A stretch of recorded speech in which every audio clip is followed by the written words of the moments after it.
Alice, have you decided whether you want to move in with us?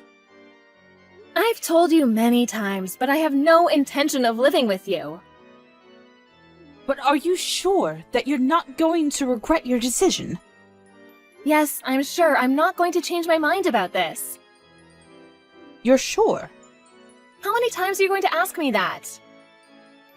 Melanie is getting married. Oh, really? Good for her. Congratulations. Melanie's fiancé is still young, and he doesn't make much money. Well, I figured as much. Melanie's still young too. And I think the two of them will be living with us. I see. Isn't that good news for you? I'm sure you're thrilled about this. So, now there's no need for you to ask us to move in with you. I just want to make sure that you don't regret your decision later, though. Were you even listening to what I said up until this point? Don't you understand that Sean wants to live with us? You're the only thing holding him back. I also miss not having him around the house. Won't you reconsider? Don't you feel bad for keeping Sean from me? What do you want me to say? Sean and I decided together that he'd be moving out of your house when we got married. You're a mother now. You should know how I feel. How can you not sympathize with me here? We told you that Sean would be moving out. You were okay with our decision before. What changed? Also, I don't intend on quitting my job. I love my job. Our home is close to where both Sean and I work. If we move to your place, it will take us over an hour to get to work. It just doesn't make any sense. That is not the point. Now that you have a daughter, doesn't it make sense for you to live with us? You're not listening to me. You're trying to make all the decisions here. You don't know what Sean really wants. Why do you assume that moving in is what he wants? Well, Sean is kind and he cares about his parents. He can't tell you how he really feels because you'll chew him out. If you try to listen to him, he'll tell you how he's really feeling. Well, how about you take this up directly with Sean then? You told Melanie that Sean married the wrong person. Instead of complaining to Melanie about me, why don't you let Sean know how you really feel about me? I would, but you don't let me see him as much as I want to. If you say yes to living together, everything will work out for the better, I assure you. And if you're going to continue working, you could use help from us in raising your child. There's a daycare at my workplace, so I don't need your help. Why are we even having this conversation right now? Melanie and her fiancé are moving in with you, so what's the problem? Sean is our son. I want Sean to take care of us if anything should happen to us as we get older. Melanie's fiancé needs to do the same for his family, so I can't expect them to look after us. That's why it's so important to us that your family move in with us. You should stop being so selfish and think about what's important for this family. You're part of this family now, so you should follow our rules. I haven't complained until now, but it's about time that you prioritize our needs before your own. I really do think that Sean chose the wrong person to marry. I can't rely on Melanie because she's going to be part of a new family soon. If you agree to come live with us, I'll ask Melanie and her fiancé to move out so the house won't be so overcrowded. Isn't that a bit rude? You can't do that to Melanie and her fiancé. Well, Sean is more important to me.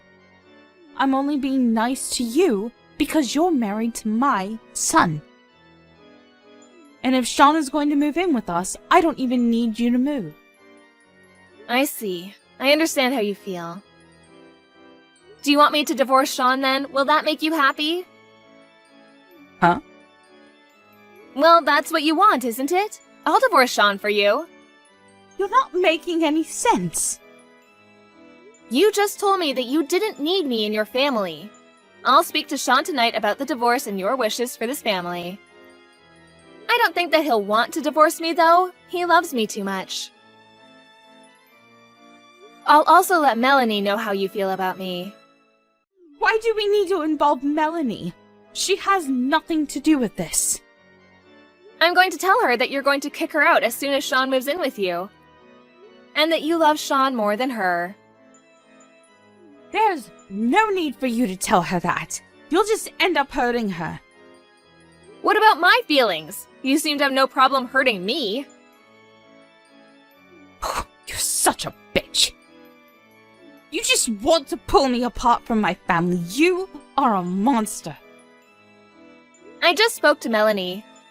She told me that her father also asked her and her fiancé to move out if Sean was going to move in. She told me that she's not going to move in with you if there's a high chance she'll be kicked out soon after that. What?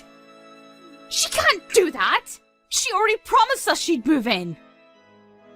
It seems that your husband spoke to her before you did. He told her that Sean and I are moving in with you and that there was no room for her and her fiancé. She was really angry with her father after that. She has no intention of moving in with you anymore. Well, how come Melanie didn't come to me first? Melanie told me that she spoke to her father yesterday. I guess she's angry with you too. That's why she came to me and not you. Did you tell your husband that Sean and I were moving in with you? How could you? I've been telling you that that's not what we want. Well, I figured I could persuade Sean to move in. And I knew that I would have to ask Melanie to move out if Sean was moving here. I didn't think she would move out right away, though. And my husband wasn't supposed to say anything to Melanie. It's because you're being selfish and not thinking about what everyone else in this family wants. I'm sure that your husband became impatient with you and decided to let Melanie know what you were really thinking. Melanie already knows that we have no intention of moving in with you. Well, what about what Sean wants? What if he wants to live here with us? He would want to take care of us when we're too old to take care of ourselves. How can you assume that? You don't know anything. I don't think Sean wants to live with you. To be honest, I'm really annoyed that you keep on pestering us to move in with you.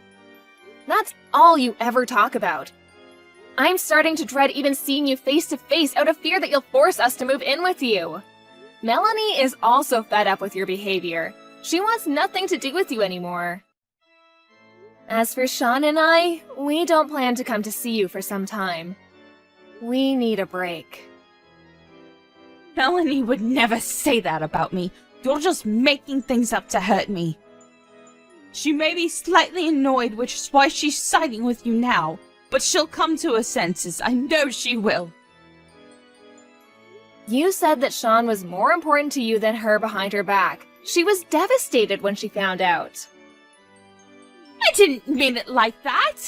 She misunderstood me. I meant to say that Sean is the older one, and as the older brother, he should be responsible for looking after us. Especially since Melanie is marrying into a new family soon. Melanie knows that you've been nagging us to move in with you.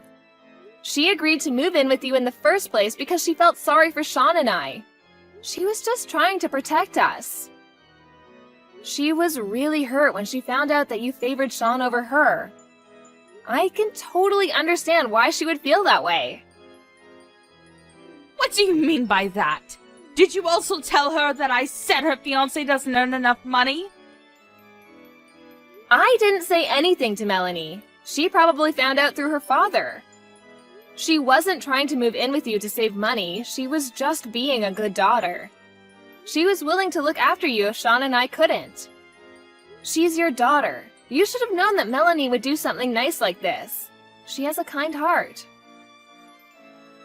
I didn't mean to hurt Melanie's feelings. I really did want her to move in with us. But I figured that she'd want to move out eventually. I guess I was just trying to act strong. It just sounds like you're making a bunch of excuses. Shouldn't you be telling Melanie this directly instead of me? Well, Melanie won't pick up my calls. I think she's very angry with me. Would you mind telling her how I really feel? Melanie doesn't want to talk to you or hear what you have to say to her. I also showed Sean the conversation we've been having over chat up until now. He just got home from work. I thought that he ought to know how his mother was acting. What did Sean say? He said he'd rather cut off all ties with his parents than divorce me. Sean would never do that to us. Sean's my son. You're lying again. He can't abandon us. He's going to give you a call soon to talk to you directly about this. But first, he's going to talk things over with Melanie. As for me, please don't try to get in touch with me anymore. I have nothing more to say to you. You stress me out. It's not good for my mental health. By the way, I'm pregnant with my second child. You're pregnant? When did you find out? Yes, I'm pregnant. Do you know if you're having a boy or a girl? It's a boy. That's great! Now you have more the reason to move in with us. Since Sean's going to cut all ties with you, I don't plan on introducing my new baby to you. You can't keep me from my own grandson. That's cruel, even for you. See, all you care about is yourself. Hasn't it ever occurred to you that we don't want to spend a minute more with you? You're stressing me and my family out. I'm sure we can work something out. We can come up with a plan that makes everyone happy. Could you please persuade Sean and Melanie not to be so mad at me? It's all a big misunderstanding. You can't take back the mean things you said about everyone. You're a grown-up. You, of all people, should know that. You treated me like an outsider, and you backstabbed your own daughter. You're a terrible person. I'm so sorry. I see how wrong that was now. Please forgive me. I didn't mean any of it. Seriously. We're not going to forget the horrible things you said about us. How about you and your husband take care of yourselves for the rest of your lives? Don't expect to be seeing your grandchildren anytime soon.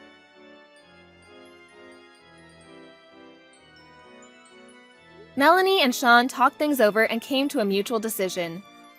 They both wanted nothing to do with their parents. If one of their parents got sick, they would figure out what to do when the time comes. For some reason, their father was livid with their decision. But Melanie and Sean didn't care, and they continued to ignore their parents completely. The following year, Alice gave birth to a healthy baby boy. But Alice and Sean didn't go out of their way to introduce him to his grandparents. They had the decency to send Sean's parents a Christmas card informing them of the birth of their new grandson, though. If only Sean's mother hadn't been so pushy and stubborn about Alice and Sean moving in with them, things might have turned out better for everyone. We're left to wonder whether Sean, Alice, and Melanie will ever forgive Sean's parents.